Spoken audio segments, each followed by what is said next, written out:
Bonjour à tous et à toutes. Aujourd'hui, nous voyons que la confiance en Dieu s'appuie sur ce que Dieu est. Nous continuons notre méditation sur la vie d'Abraham et aujourd'hui nous sommes dans Genèse chapitre 15.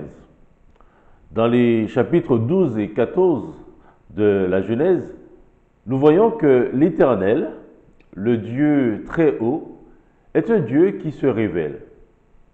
Il veut se faire connaître à l'homme et lui faire part de sa volonté. Progressivement, Abraham apprend à connaître qui est ce Dieu qui s'est révélé à lui. L'Éternel s'est révélé à Abraham en lui parlant. Lorsque l'Éternel, le texte dit qu'il dit à Abraham, dans Genèse chapitre 12, il s'est révélé à Abraham en faisant des apparitions aussi. Au chapitre 12, verset 7, il dit que l'Éternel apparut à Abraham. Il s'est révélé aussi à Abraham en envoyant son serviteur Melchisédek qui va bénir Abraham en disant « Donc béni soit Abraham par le Dieu très haut, maître du ciel et de la terre ». Dans ce chapitre 15, nous verrons que Dieu va continuer à se révéler à Abraham pour affermir la foi de son serviteur. Celui-ci a choisi Abraham pour qu'il soit le père de tous les croyants, ceux qui mettront leur foi en Dieu et qu'il soit déclaré, et pour qu'il soit déclaré juste comme l'Abraham l'a fait. Alors j'aimerais que nous lisions ce passage de Genèse chapitre 15. Nous allons lire quelques versets de ce chapitre, nous n'allons pas tout lire. Parce que dans ce texte de Genèse 15, on va voir que Dieu réitère ses promesses faites à Abraham. Promesse d'une postérité et d'une propriété, le pays de Canaan. Souvenons-nous qu'au chapitre 12, au verset 2, Dieu lui avait dit « Je ferai de toi une grande nation ». Et après, il a ajouté au verset 7, « Je donnerai ce pays à ta postérité ». Et après, au chapitre 13, versets 15 à 17, il dit à Abraham que tout le pays que tu vois, je le donnerai à toi et à ta postérité pour toujours. Je rendrai ta postérité comme la poussière de la terre, en sorte que si quelqu'un peut compter la poussière de la terre, ta postérité aussi sera comptée. Alors Dieu lui dit, lève-toi, parcours le pays dans sa longueur et dans sa largeur, car je te le donnerai. Donc, en plus de réitérer ses promesses, Dieu va sceller ses promesses en faisant une alliance avec Abraham. Cette alliance sera irrévocable. Il le fait pour montrer à Abraham qu'il est le Dieu Tout-Puissant, capable d'accomplir ce qu'il dit. Il le fait aussi pour affermir la foi d'Abraham qui était en proie au doute. Ce doute qui se manifestait par ses nombreuses questions. On va le voir, il dit « Seigneur éternel, mais que me donneras-tu? Je m'en vais sans enfant. Et l'héritier de ma maison, c'est Eliezer de Damas. Seigneur éternel, il pose des questions. À quoi connaîtrai-je que je le posséderai? Et donc, pour l'encourager, l'Éternel, le Dieu très haut, qui est au-dessus de tout, montre aussi qu'il est au plus près. Il est au plus près de celui qui a confiance en lui. Il se révèle à lui et lui montre qu'il est un Dieu qui rassure, un Dieu qui éclaire, mais aussi un Dieu qui conduit, qui s'engage, et il est le Dieu qui sait toutes choses. C'est ce que j'aimerais voir avec vous aujourd'hui. Le Dieu très haut, le seul qui est digne de recevoir l'adoration, la louange, est un Dieu qui rassure. Et j'aimerais que nous lisions les 3 premiers versets de ce chapitre 15, où il est dit qu'après ces événements, la parole de l'Éternel fut adressée à Abraham dans une vision, et il dit, Abraham, ne crains point, je suis ton bouclier, et ta récompense sera très grande. Abraham répondit, Seigneur éternel, que me donneras-tu? Je m'en vais sans enfant, et l'héritier de ma maison, c'est Eliezer de Damas. Et Abraham dit, voici, tu ne m'as pas donné de postérité, et celui qui est né dans ma maison sera mon héritier. Le Dieu d'Abraham est un Dieu qui rassure. Il le fait en venant à sa rencontre dans une vision et lui dit, Abraham, ne crains point. Il lui dit, je suis ton bouclier et ta récompense sera très grande. Abraham, comme n'importe qui, a pu avoir peur du danger immédiat. Quelque temps après cette grande victoire, Abraham est retombé dans le train-train quotidien et le doute vient l'assaillir. Il ne dit rien à personne, il sait qu'il est en terre inconnue, entouré d'ennemis, parce que le texte nous disait avant que les Cananéens étaient dans le pays au chapitre 12, verset 6. Donc, il sait qu'il est en territoire ennemi. Il a certainement peur de ce qui peut lui arriver, lui, mais aussi les personnes qui étaient avec lui. Abraham avait aussi peut-être peur de l'avenir. En plus, il n'a pas d'enfant. Il sait que sa femme est stérile. Et j'ai l'impression qu'il reproche même à Dieu cela, quand il dit « Voici, tu ne m'as pas donné de postérité, et celui qui est né dans ma maison sera mon héritier » au verset 3. En partant d'Ur en Chaldée, puis après à Charan, l'Éternel lui avait dit qu'il ferait de lui une grande nation. Mais voici, cela fait maintenant, on va dire, plus de 10 ans qu'il est parti de Charan. Il ne voit pas comment cette grande nation peut venir de lui. Alors, il réfléchit à son avenir et il réfléchit à l'avenir tout court. Alors, qui sera son héritier? Humainement parlant, la seule solution pour lui, c'est Eliezer.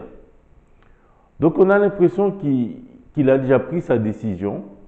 Quand il dit « Je m'en vais sans enfant, et l'héritier de ma maison, c'est Eliezer de Damas. » Voici, il dit, tu ne m'as pas donné de postérité, et celui qui est né dans ma maison sera mon héritier.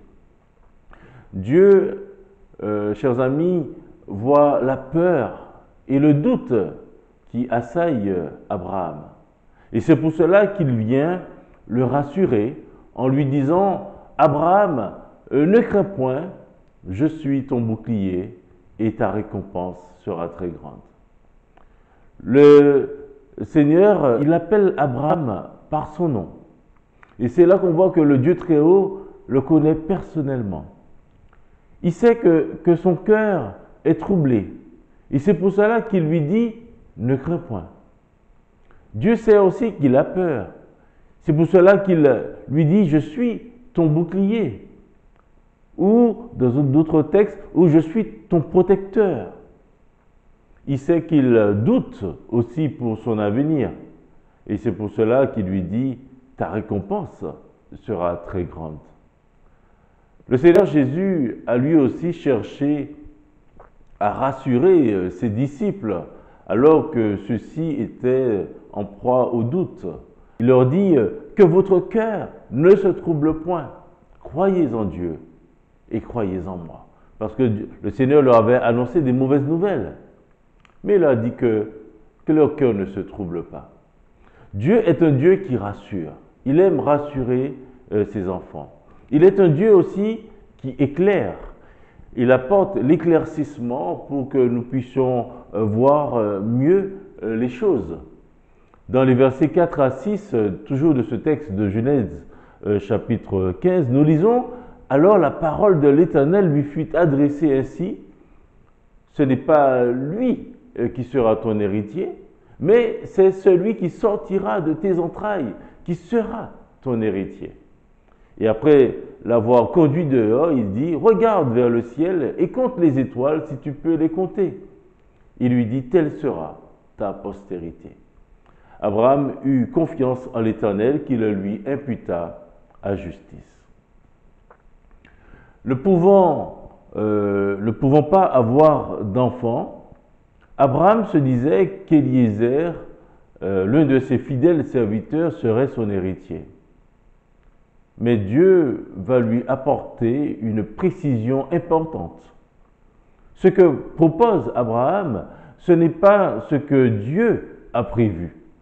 Alors il lui dit sans détour, ce ne sera pas lui qui sera ton héritier, mais c'est celui qui sortira de tes entrailles qui sera ton héritier. Abraham donc a cherché une solution pour rendre réalisable la promesse de Dieu, mais Dieu avait déjà prévu sa solution. Alors il va lui ouvrir les yeux en lui demandant de regarder vers le ciel et de compter les étoiles s'il peut le faire. Et il va ajouter, telle sera ta postérité au verset 5. La vision d'Abraham était obscurcie, mais Dieu va lui apporter l'éclairage dont il avait besoin. Ce ne sera pas Éliézer, ton héritier, mais celui qui sortira de tes entrailles. Et ta postérité sera comme les étoiles du ciel. Dieu est celui qui apporte la lumière, tout comme le Seigneur Jésus qui a dit « Je suis la lumière du monde.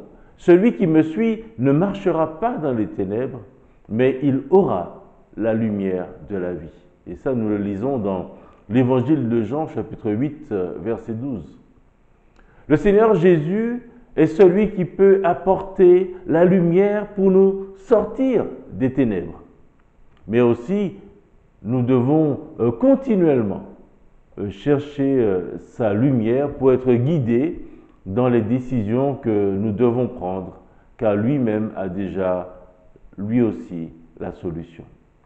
Donc, faisons comme a fait le Seigneur Jésus à Gethsémanée, qui a prié le Père lorsqu'il a dit « Mon Père, s'il est possible que cette coupe s'éloigne de moi, toutefois, non pas ce que je veux, mais ce que tu veux. » Il est important que nous apprenions à prier comme cela, non pas ce que je veux, mais ce que tu veux.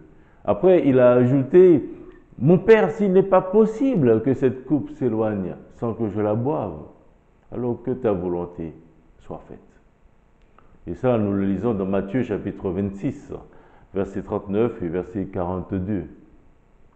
Lorsque nous sommes confrontés à un problème qui pour nous n'a pas de solution, au lieu de dire « ce sera ceci » ou « ce sera cela », regardons vers le ciel et attendons que Dieu nous éclaire. Écoutons la solution que Dieu a déjà prévue pour nous.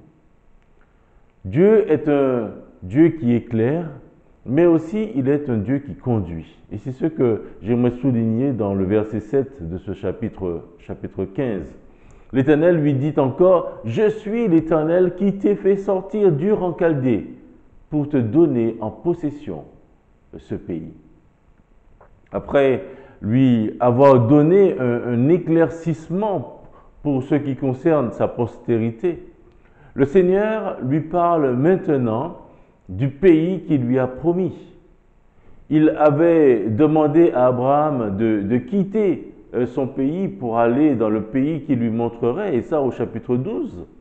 Et lorsqu'Abraham est arrivé dans le pays de Canaan, l'Éternel lui apparut et lui a dit « Je donnerai ce pays à ta postérité. » Et ça, on l'a vu au chapitre 13, versets 14 et 15.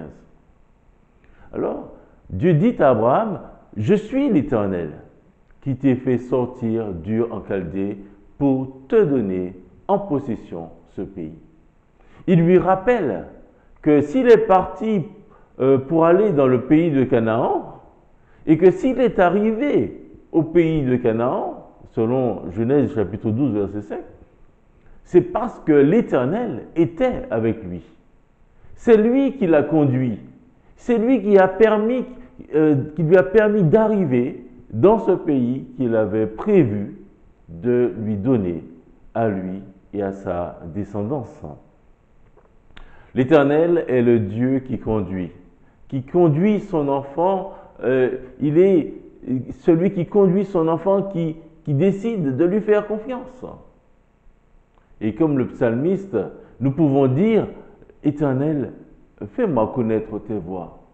Enseigne-moi tes sentiers. Conduis-moi dans ta vérité et instruis-moi. Car tu es le Dieu de mon salut. Tu es toujours mon espérance. Et ça, nous le lisons dans le psaume 25, versets 4 à 5.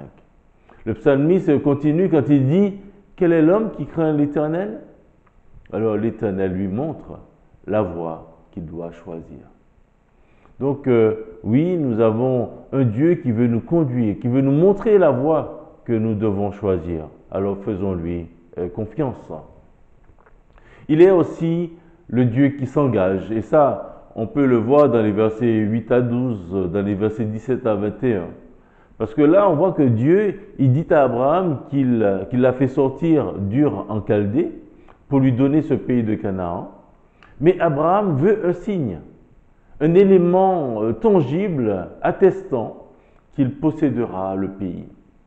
Et pour répondre à son attente, le Seigneur consent à faire une alliance avec lui à la manière des hommes, selon une pratique connue d'Abraham. Alors il lui demande de prendre, selon la coutume, une génisse, une chèvre, un bélier, tous jeunes de 3 ans, une tourterelle et une colombe. Et pour sceller cette alliance, les deux parties devaient passer entre les animaux partagés. Mais le verset 17 montre que c'est Dieu seul, sous la forme d'une fournaise fumante et de flammes, qui passe entre les animaux.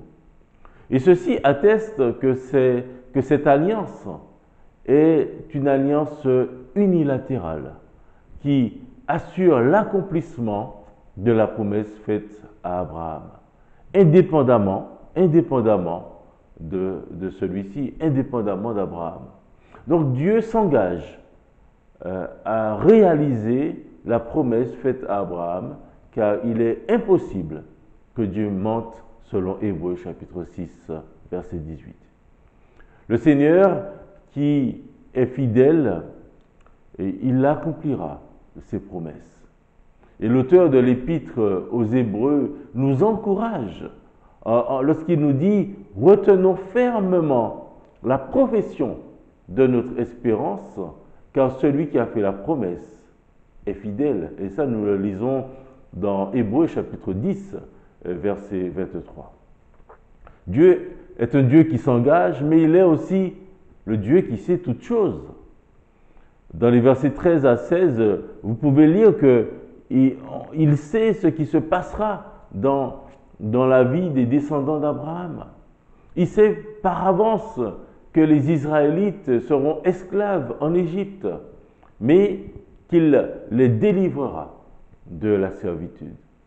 Dans le verset 15, on peut noter que Dieu sait quelle sera la fin de la vie d'Abraham. Il mourra suite à une heureuse vieillesse, il est dit. Et ça, on le voit dans Genèse chapitre 25.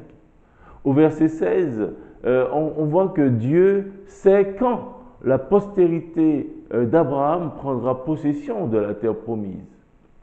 Lorsqu'il est dit « l'iniquité des Amoréens sera à son comble ». Dieu sait toutes choses. Il connaît notre lendemain et c'est pour cela que nous pouvons lui faire confiance. L'apôtre Pierre a dit en 2 Pierre chapitre 3 que le Seigneur ne tarde pas dans l'accomplissement de la promesse, comme quelques-uns le croient, mais il use de patience envers nous, ne voulant pas qu'aucun périsse, mais voulant que tous arrivent à la repentance. Alors, le jour du Seigneur viendra comme un voleur, il dit, Et en ce jour, les cieux passeront avec fracas, les éléments embrasés se dissoudront, et la terre, avec les œuvres qu'elle renferme, sera consumée. Oui, le Seigneur a fait des promesses pour l'avenir et les choses vont s'accomplir. Alors comme Abraham, nous pouvons avoir des moments difficiles dans notre vie qui peuvent nous faire douter de notre foi ou même de Dieu. Parfois, la situation que nous connaissons peut nous paraître insurmontable. Mais comme Abraham, disons à Dieu ce que nous avons sur le cœur, ce qui nous chagrine, et soyons à son écoute pour entendre ce qu'il a à nous dire, notamment lorsque nous lisons sa parole. Après avoir entendu la parole de Dieu qui a réitéré sa promesse d'un héritier qui sortira de ses entrailles, le texte nous dit qu'Abraham eut confiance en l'Éternel qui le lui imputa à justice. Dans tout ce récit, nous voyons cette relation intime entre Dieu et Abraham. Cette relation ne s'est jamais rompue, malgré les doutes, malgré les oppositions. Et bien au contraire, Abraham a appris à mieux connaître son Dieu, le Dieu très haut. Il a découvert, et nous aussi, que Dieu est un Dieu qui rassure, un Dieu qui éclaire, un Dieu qui conduit, un Dieu qui s'engage pour lui, un Dieu qui sait toutes choses. Il connaît son avenir et même l'avenir de ses descendants. L'auteur de l'Épître aux Hébreux dit que c'est ainsi qu'Abraham, ayant persévéré, obtint ce qui lui avait été promis, dans Hébreux chapitre 6, verset 15. Alors nous aussi, persévérons dans la foi pour obtenir ce que Dieu nous a promis.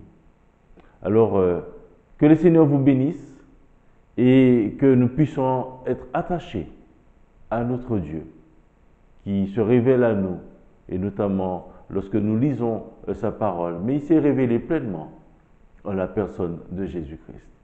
Donc qu'il vous bénisse et qu'il vous accompagne. À bientôt.